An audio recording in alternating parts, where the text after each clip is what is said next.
Hello everyone, this is Zamir Sheikh, Faculty of Chemistry from Sri Shivaji College of Arts, Commerce and Science, Akola. So today we will discuss the multiple choice questions in the spectroscopy. For every chemist, the spectroscopy is the important branch for the characterization or for elucidation of unknown compound to the structures, to the formula, to the molecular weight. Okay, there are various spectroscopic techniques are there, as of you know that. So for organic chemistry or for organic synthesis, IR, NMR, UV, then NMR one can say. So these are mass spectrometry also. So these are the important characterization techniques. Today we will try to cover the most of the what questions from the different regions of our spectroscopy. So stay connected up to the end, and definitely you will enjoy this multiple choice questions. So first question from the mass spectrometry. Okay, so here is the first question on the your screen. So the correct order for the basic features of a mass spectrometer is, so first of all, a mass spectrometer is nothing but uh, the instrument or the device that can be used for the identification or for the calculation of molecular weight from the unknown sample. So in mass spectrometer particularly, we require the gaseous sample, and for that, if you have solid or liquid sample, first we converted that sample to the vaporized state, and that sample will be accelerated, one can say, in the high pressure, and then it will be sent to what next part of the mass spectrometer, that is called the ionization chamber. Undergo the what ionization, it will form a different types of ions like cations, like anions, radicals, etc. The only cations are deflected, and finally they will be detected with the help of what mass analyzer. So according to this four options, acceleration, then should be ionization, then deflection, and then what detection is occurred. Okay, and then we can find a spectrum, that is that spectrum nothing but the what intensity versus m by z values. So the answer of this question is C. Let's see the what another question. Which one of the following statement is about ionization in the mass spectrometer is incorrect? Now, uh, first of all, you know the ionization. So there are two types of ionization. One is called, you know, that atomic ionization means we can remove the electron from gaseous or isolated atom. We can remove the electron, requires some kind of what energy, and that is actually called as what ionization potential. Now if you have a molecule, just imagine instead of that isolated atom we have an isolated molecule, and we are trying to remove that electron from the bonding level, from homo level, one can say. But you know that organic molecules are even electron molecules. That means all the electrons are generally present in pair, either in a bond pair or either in a lone pair. Okay, so basically if we want to remove that electron from that, we require more energy, and that's why gaseous atom only undergo to what ionization. Okay, so you know that in mass spectrometer particularly, so what type of the ionization is there now, or which statement is correct about that? We can think there are four options are given. First is what gaseous atoms are ionized by bombarding with them high energy electrons. Second, sir, atoms are ionized so they can be accelerated. Atoms are what ionized so they can be deflected. Okay, and the last word, it doesn't matter how much energy you use to ionize the atom. So we have to find which one is incorrect statement. And about that, this is the first statement, that is gaseous atom are ionized by bombarding them with high energy electrons. This is the incorrect option of this question. Proceed to the another question. The path of ions after the deflection is depend on. So it depend on mass, charge, both mass and charge, and neither mass or neither uh, mass, neither mass or neither charge. There are the four options are given, so we have to find out which one is correct now. So if we see the questions accurately, so you will find that deflection means after the formation of what ions.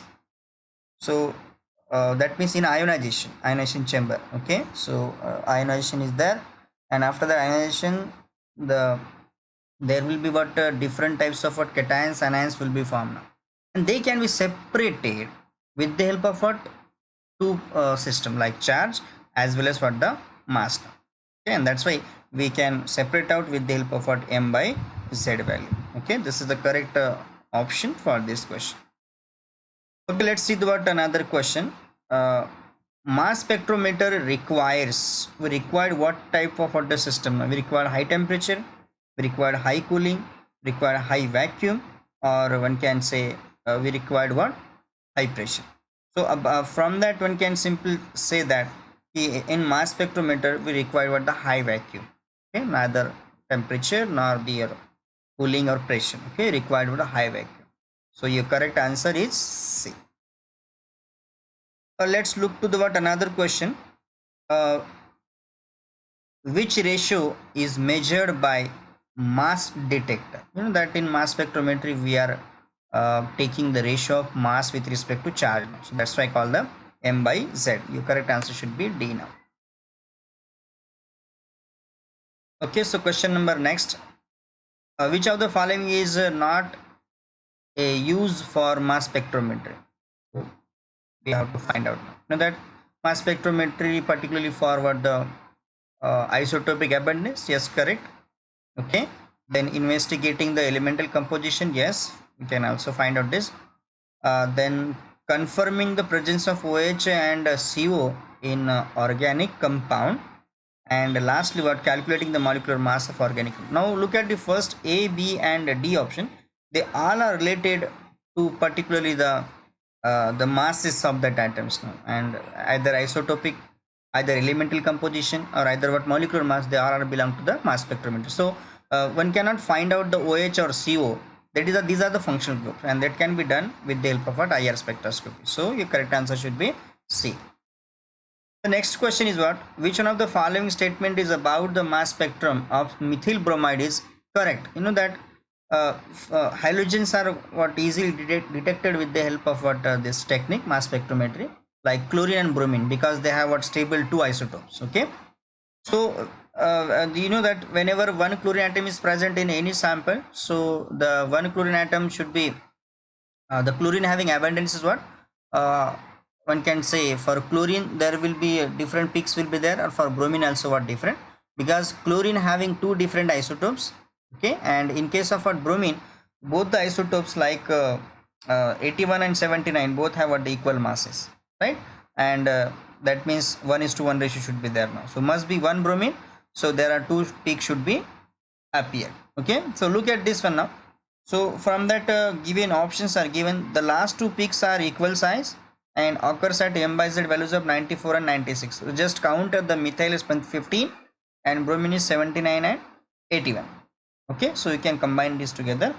Okay, and the next is what, the last two peaks have abundances in 3:1 ratio, and that are occurs at m by z 94 and 96. So another question, another option, there is just one peak for the molecular ion with an m by z value of 95. Again option D, there is just one peak for the molecular ion with an mass m by z of 44. So look at this one, whenever we have one bromine atom, so must be isotopic abundance should be 1:1. So there should be two equal size peaks are there. So either your option A is correct or either B is correct. So while C and D were neglected or they are incorrect. So in that, the mass of that CH3Br is what, again 94 and 96. So in both the options like A and B, so they are given the same, but the two peaks are there with equal intensity, right? That is 1:1. So that's why your option A is a correct option. While in case of what a Cl is there, so then there should be a 3:1 is must be there. Okay, this one. So which one of the following pieces of information cannot be obtained from an IR or infrared spectrum? The molecular mass, the presence of CO bond, the presence of OH bond, and lastly what the identity of a compound to the comparison with other spectra. So basically what IR spectroscopy is particularly for the one can say the function group detection. So molecular mass cannot be detected with the help of this IR. Okay, that's why the correct answer should be A. So to check that a secondary alcohol has been completely oxidized to ketone, what we can do. Okay, so particularly for this process, this is called as oxidation. You know that primary alcohol converts to the aldehydes and secondary alcohols are converts to what, ketone. But secondary alcohol having OH functionality, while the ketone that will be oxidized product is consist of what, carbonide. And you know that with the help of what IR frequency we can be converted. So the OH frequency will be converted towards CU. So one can be check the options. Check that the IR spectrum has absorption at 3500 per centimeter and 1650 per centimeter. The next check that the IR spectrum has no absorption around 3500. Check that the IR spectrum has no absorption around 1650 per centimeter. And lastly, we'll check that the IR spectrum no absorption at 3500 per centimeter and 1600 per centimeter, 650. So in that you know that if you want to check this to secondary alcohol, there should be 3500 peak is there for what, OH, and that will be disappear in the product and you get the 650 peak for what, the ketone. Okay, so we have to check these two frequencies for the oxidation process. So the option should be the region of an infrared spectrum where many absorption takes place is known as thumbprint, handprint, footprint or fingerprint. You know that below 1000 there are finger like peaks are there and one can call as a fingerprint region. That's fine. And it's very important particularly for identification of what isomers, and that's why the option D is a correct one. So last question. Proton NMR useful for investigating the structure of organic compound because, so the question number 10, you know that organic compound principal technique is what, NMR. You know that so we'll see the options. Organic compounds contain carbon atom. Organic compounds are mostly covalent. Hydrogen atoms are found in nearly all organic compounds, and organic compounds have low boiling point. So up to that 4 options, a very simple question, and the answer should be what, hydrogen, because NMRs are very useful to investigate the structure of organic compound because only because of what, hydrogen, because hydrogens are present all the organic compounds and the abundant is also what, more. Okay, and everything is particularly very easily available than other than what, basically hydrogen, so like carbon and etc. That's why hydrogens are atoms are one can say